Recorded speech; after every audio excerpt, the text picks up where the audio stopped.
Al-Quran, hadis, dan istihad sebagai sumber pendidikan Islam yang ditulis oleh Bapak Abdul Roja dengan abstrak, pendidikan Islam yang bersumber dari Al-Quran dan As-Sunnah merupakan pendidikan yang sangat jelas bagi seluruh manusia melalui syariat Islam. Karena akal manusia dengan kelebihannya mampu menggapai kebenaran. Akan tetapi, akal tetaplah alat yang kadang-kadang berada pada kebenaran dan juga kesalahan. Nah, hal tersebut terjadi karena pengaruh pengalaman, lingkungan, dan juga berbagai informasi yang kita terima. Nama afiliasinya adalah Journal of Islamic Education. Jadi, di dalam jurnal ini dijelaskan bahwa ada 3 sumber pendidikan Islam, yaitu adalah Al-Quran, hadis ataupun sunnah, dan juga istihad. Nah, sebelum kita memasuki materi atau sebelum saya menjelaskan apa itu Al-Quran, sunnah, hadis, dan juga istihad, saya akan memaparkan dulu sasaran pendidikan. Sasaran pendidikan ini digali dari sumber ajaran Al-Quran yang meliputi 4 pengembangan fungsi manusia. Yang pertama adalah menyadarkan manusia secara individual pada posisi dan fungsinya di tengah makhluk lain. Yang kedua adalah menyadarkan fungsi manusia dalam hubungannya dengan masyarakat. Bagaimana manusia bisa menertibkan masyarakat. Nah, yang ketiga adalah menyadarkan manusia pada penciptanya dan pendorongnya agar manusia itu beribadah kepadanya.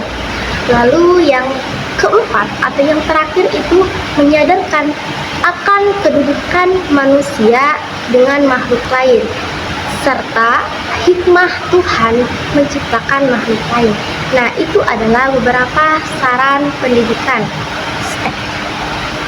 Lalu sekarang kita akan memasuki penjelasan Al-Quran. Nah, apa itu Al-Quran?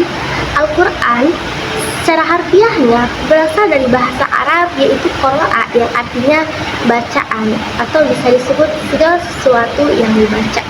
Nah, Al-Quran ini adalah kalamullah yang diturunkan kepada Kanjeng Nabi Muhammad SAW melalui malaikat Jibril secara berangsur-angsur. Kenapa Al-Quran diturunkan? Agar kita sebagai umat Islam bisa menjadikan Al-Quran itu pedoman hidup, agar jalan kita, hidup kita itu lurus.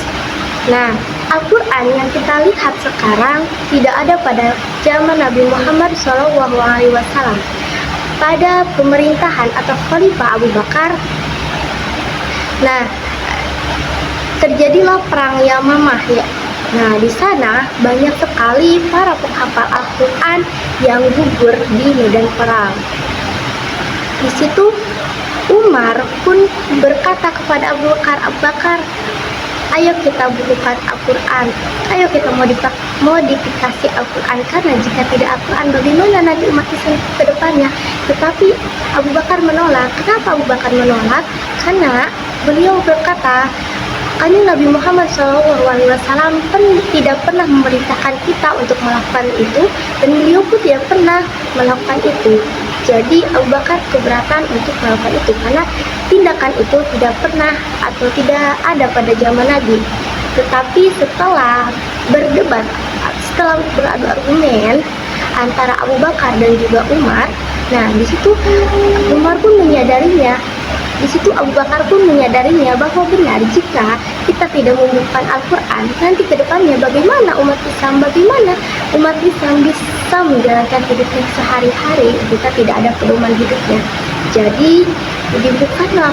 Jadi Abu Bakar memerintahkan Zaid bin Sabit untuk memodifikasi Al-Quran, mengumpulkan Al-Quran untuk dibukukan. Nah, pada masa pemerintahan Umar tidak ada permasalahan tentang Al-Quran, tetapi ada pada masa Utsman. Nah, pada masa Utsman ini terjadi permasalahan, yaitu perbedaan bacaan. Jadi perbedaan pendapat, perbedaan bacaan. Tetapi bacaan-bacaan itu yang dibolehkan oleh Kanjeng Nabi Muhammad SAW. Tetapi karena ketidaktahuan mereka, terjadilah perbedaan.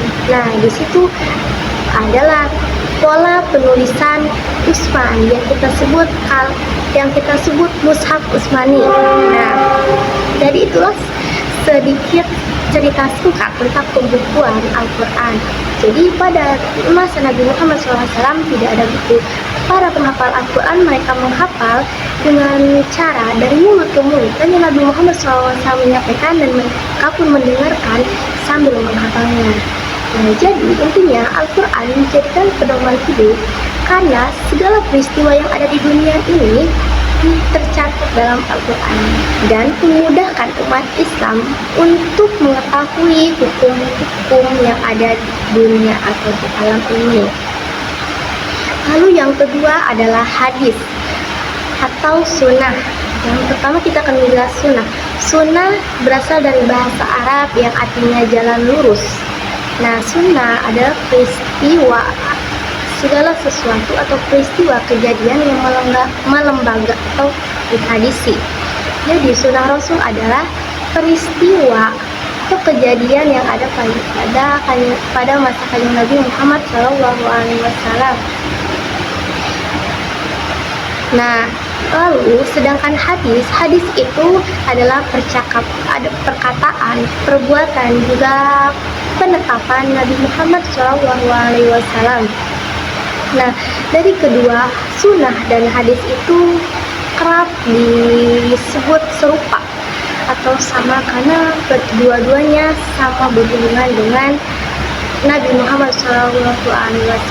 Nah, hadis ini dijadikan pedoman kedua oleh umat Islam karena hadis ini berfungsi untuk menegaskan ayat-ayat Al-Quran yang kurang penjelasannya. Seperti di dalam Al-Quran kita diperintahkan untuk sholat, tetapi tidak dijelaskan bagaimana kita cara sholat itu. Jadi dilengkapilah di hadis. Jadi hadis itu adalah penetapannya. Jadi di Al-Quran kita diperintahkan ini, di hadis itu begini. Oke. Lalu di hadis juga berfungsi untuk pengecualian yang ada di Al-Quran. Contohnya apa? Contohnya ada masalah dalam Al-Quran kita dijelaskan tidak boleh memakan bangkai, darah ataupun makanan yang haram. Tetapi di dalam hadis kita dijelaskan juga ada pengecualiannya, kecuali ketika kita dalam keadaan darurat atau ketika hewan-hewan yang diperbolehkan itu meninggal dalam keadaan hewan itu disembelih gitu. Atau hewan-hewan yang diharamkan seperti kita tidak boleh memakan ular, tetapi kita boleh makan ular ketika kita dalam keadaan darurat atau memang di sana tidak ada makanan lain. Nah, jadi itulah fungsi hadis. Kenapa hadis dijadikan sumber ajaran kedua setelah Al-Quran? Karena hadis memiliki fungsi yang saya jelaskan tersebut. Lalu yang ketiga adalah istihad. Apa itu istihad? Istihad itu di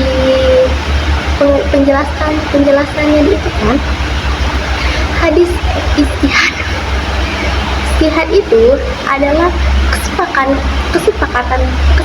ulama yang dijadikan kesepakatan ulama bersama untuk menetapkan suatu hukum. Jadi istihad ini berfungsi kesepakatan ulama yang disahkan dan dijadikan hukum. Contohnya seperti apa? Dengan berjalannya zaman ini atau pada zaman Nabi Muhammad SAW dan zaman sekarang itu sangat berbeda. Dengan berjalannya jalan, berkembangnya zaman, jadi banyak permasalahan yang tidak ada pada masa Nabi Muhammad SAW. Jadi istihad itu adalah untuk menyelesaikan masalah-masalah itu. Contohnya seperti pada zaman Nabi Muhammad SAW tidak ada yang namanya melahirkan secara sesar. Nah, tetapi sakti. Jadi kita tidak tahu tuh apa hukumnya melahirkan secara sesar. Nah, jadi diistihadkanlah sesar itu kita diperbolehkan. Nah, karena jika dalam keadaan yang sangat darurat.